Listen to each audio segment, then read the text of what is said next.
Hello, आज हम पढ़ेंगे principles of animation, fifth principle of animation से, जो फ्रैंक थॉमस और ऑली जॉनसन ने दिए हैं।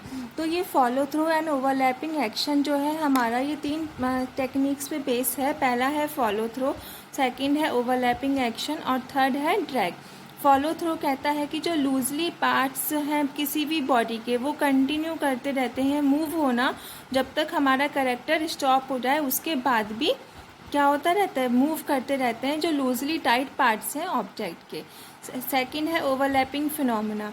ओवरलैपिंग है कि टेंडेंसी जो है, tendency for parts of the body to move at different rate, यानी कि जो बॉडी के पार्ट्स हैं वो अलग अलग रेट पे क्या करते हैं, मूव करते हैं। जैसे कोई रनर है, वो क्या कर रहा है, रन कर रहा है, तो जो भी उसका हेयर है वो क्या करता है, पीछे की तरफ जाता है। पीछे की तरफ जाता है तो अब जिस डायरेक्शन में वो है एकदम उससे मैचअप नहीं करता है, धीरे धीरे करके जो है उसका हेयर है वो मूव करता है, तो ओवरलैपिंग एक्शन होता है। फॉलो थ्रू, उसका हेयर मूव कर रहा है, वो क्या है, फॉलो थ्रू है। और जब वो स्टॉप हो जाएगा तभी भी उसका हेयर हल्का सा मूव करेगा और फिर वो बाद में स्टॉप होगा। थर्ड है ड्रैग, यानी character starts moving and part of them takes a few frame to catch, यानी करेक्टर तो मूव होना शुरू हो गया लेकिन उसका जो पार्ट है उसको अभी कुछ समय लगेगा कैचअप होने के लिए। जैसे कार का कोई एंटीना है, इसको एक एग्जाम्पल से समझते हैं, ठीक है। अब सपोज ये क्या है, कोई ट्रक है, ट्रक के ऊपर एक एंटीना लगा हुआ है। अभी ये स्टार्टिंग पोजीशन में है हमारा, ये रहा स्टार्टिंग पोजीशन इसकी। अभी ये मूव नहीं कर रहा है। अब जैसे ही मेरा ट्रक क्या करेगा, मूव होना शुरू करेगा। जैसे ही ट्रक मूव होगा तो ये जो इसका एंटीना है ये क्या होगा, बैंड करेगा, पीछे की तरफ जाएगा, क्योंकि स्पीड जिस डायरेक्शन में मूव कर रही है उसके अपोजिट जो है उसका एंटीना, हवा की वजह से वो पीछे जाएगा, ठीक है, स्पीड के अकॉर्डिंग मैचअप करेगा। अब ये स्टार्टिंग पोजीशन में है, अब ये यहाँ पे क्या करता है, मूव होना शुरू हो रहा है। मूव होना शुरू हो रहा है तो एंटीना हमारा स्लाइटली बैंड हुआ, और स्पीड अप हुआ तो और ज़्यादा हमारा एंटीना बैंड अप हो गया। और स्टॉप, तो एंटीना एकदम से यहाँ पे पोजीशन पे नहीं आ जाता स्टॉप की, वो क्या करता है, पहले मूव करता है, फिर थोड़ा आगे बैंड होता है और फिर पीछे जो है ऐसे, फिर ऐसे, और फिर इस पोजीशन पे हमारी आती है, ठीक है। तो ओवरलैपिंग जो है फॉलो थ्रू एक्शन क्या है कि जो लूजली टाइट पार्ट है हमारे बॉडी का, अब ये क्या है, इसका ट्रक का एंटीना क्या है, लूजली पार्ट है, तो ये क्या करता है, वो तब तक मूव करता रहता है, ठीक है, जब तक हमारा कैरेक्टर स्टॉप नहीं हो जाता तब तक मूव करता है, और पुल्ड होता है बैक, दोबारा से क्या होता है, पुल्ड बैक होता है towards the centre of mass, यानी कि जहाँ पे भी जो भी इसका लोड आता है, सेंटर ऑफ मास आता है, वहाँ तक वो जो है बेंड करता है, उसके बाद में वो स्टॉप होता है। तो ये है फॉलो थ्रू, कि जो इसका पार्ट है वो क्या कर रहा है, फॉलो थ्रू कर रहा है। जब भी एनिमेशन बनाएंगे तो हमें हर छोटी छोटी बात का ध्यान रखना पड़ता है।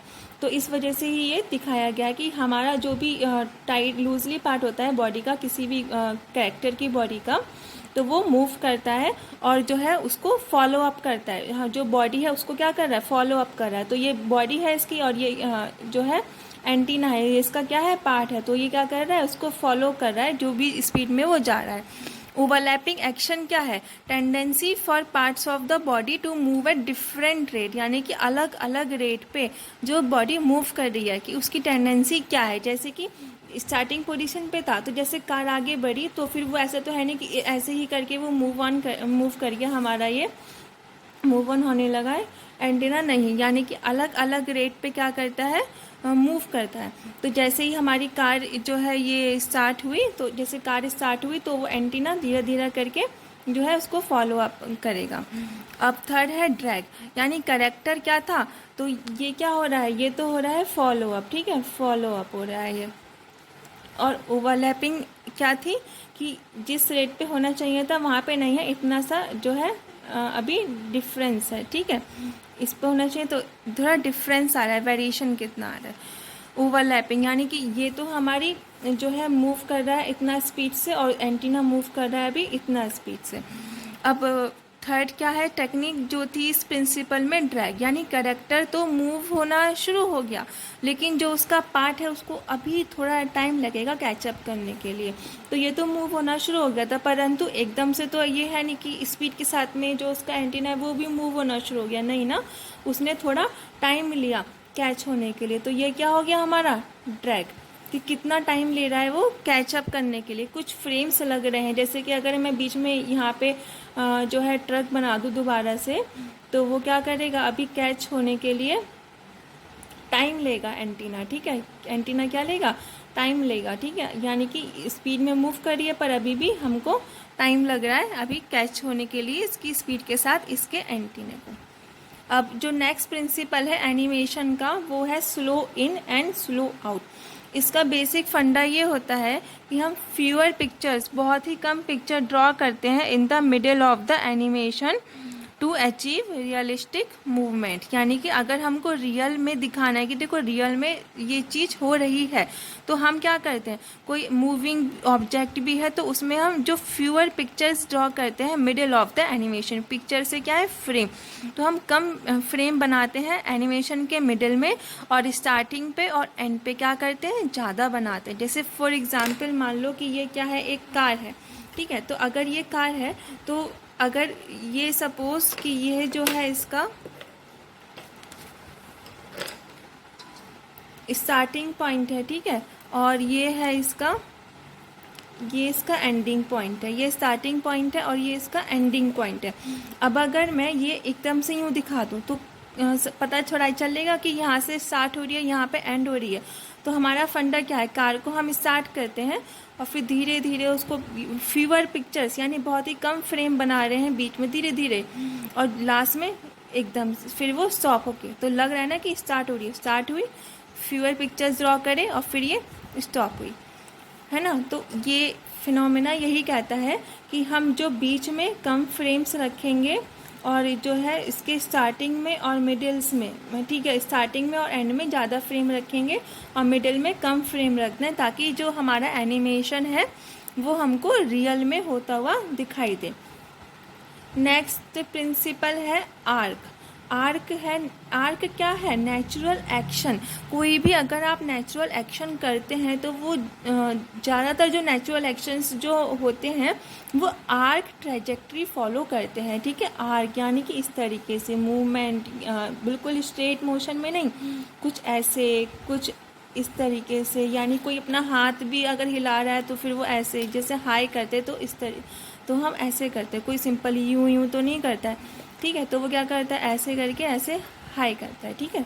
तो ये क्या है, आर्क है। यानी जैसे क्लासिकल डांस होता है तो क्लासिकल डांस में अगर कोई सिंपल ऐसे ही फॉलो अप करता है एक्शन को तो वो अच्छा नहीं लगता देखने में, वो क्या करता है, आर्क फॉलो करता है। तो जितनी भी नेचुरल एक्शन होते हैं उसमें आर्क ट्रैजेक्टरी फॉलो होती है। सपोज एक बॉल है, तो अगर मैं बॉल को दिखाऊं, एनिमेशन में मैं दिखा रही हूँ, तो मैंने क्या करा, ये ऐसे करके ऐसे दिखा दी, यानी कि बॉल ऊपर आई फिर नीचे हो गई, कोई इसमें कोई कर्व ही नहीं है कि किस तरीके से आ रही है, ठीक है। अगर यहाँ पे फ्रेम्स बना दूँ बीच में तो वो हमको ऐसा लगेगा, क्या आपको रियल लग रहा है, नहीं लग रहा। लेकिन अगर हम इसको मूवमेंट ऐसी दिखाएं कि जैसे सपोज ऊपर से नीचे इस तरीके से आई, ये यहाँ गई फिर यहाँ गई फिर, तो ये कर्व हम फॉलो कर रहे हैं, ठीक है, एक आर्क वे में फॉलो रहा है, तो वो हमको रियल लगता है। जैसे सपोज कोई स्नेक है तो स्नेक की अगर मैं मूवमेंट ऐसी दिखा दूँ तो वो लगेगा कि स्नेक मूव कर रहा है, नहीं, है ना। लेकिन हम क्या करते हैं, स्नेक की मूवमेंट कैसे दिखाते हैं, इस वे में दिखाते हैं, तो लगता है कि हाँ नेचुरल एक्शन है। तो जो नेचुरल एक्शन होते हैं वो क्या करते हैं, आर्क ट्रैजेक्टरी को फॉलो करते हैं। अगला लॉ है सेकेंडरी एक्शन। सेकेंडरी एक्शन क्या कहता है कि हम कोई भी अगर एक मेन एक्शन है उसमें हम सेकेंडरी एक्शन ऐड कर दें तो वो एक नई लाइफ, मतलब और ज़्यादा लाइफ दे देता है हमारे सीन को, बहुत लाइवली लगता है, ऐसा लगता है कि हाँ देखो ये सच में हो रहा है। तो adding secondary action to the main action give a scene more life, और साथ ही साथ ये मेन एक्शन को सपोर्ट भी करता है, ठीक है। लेकिन हमें इस बात में ये ध्यान रखना चाहिए कि जो भी सेकेंडरी एक्शन हम करवा रहे हैं वो एम्फसाइज करेगा, यानी कि इम्पोर्टेंस दे, ना कि ऐसा कि मेन एक्शन जो हो रहा है उसको उससे ही नज़रें हटा दे ऑडियंस की, उनको ये ना पता चले कि मेन एक्शन क्या है, सेकेंडरी एक्शन की दूसरा एक्शन क्या था, कि मेन एक्शन तो कुछ और था, ऐसा होने लगे। जैसे सपोज इस एग्जाम्पल में देखिए, ये एक डिटेक्टिव है, ठीक है। अब ये डिटेक्टिव है तो ये क्या कर रहा है, एक तरफ से तो मैंने ये दिखाया कि ये क्या कर रहा है, डिटेक्शन कर रहा है। अब जैसे ही उसके पास में कोई आता है तो वो क्या करने लगता है, सॉन्ग गाने लगता है या विसल करने लगता है। तो यानी कि ये क्या है, सेकेंडरी एक्शन है, लेकिन इसका मेन मोटिव क्या है, डिटेक्शन, डिटेक्टिवनेस करना, ठीक है, डिटेक्ट करना, चीज़ों को देखना। तो ये क्या है, ये है हमारा सेकेंडरी एक्शन, और ये क्या है, प्राइमरी एक्शन। तो यानी कि जब भी हम क्या करते हैं, एक सेकेंडरी एक्शन ऐड कर देते हैं अपनी सीन में, तो हमारे को क्या मिल गया, लाइफ मोर लाइवली हो गया वो सीन, और साथ ही मेन एक्शन को सपोर्ट भी कर रहा है। तो ये मेन एक्शन को सपोर्ट भी तो कर रहा है। अब जैसे कोई आता है तो वो एकदम छुपा लेता है, ठीक है, कोई भी उसने चीज़ सीखी हो, तो ये क्या है, सेकेंडरी एक्शन है, ठीक है। Okay, thank you. आगे के वीडियो, आगे का जो एनिमेशन के लॉ है वो नेक्स्ट वीडियो में देखेंगे।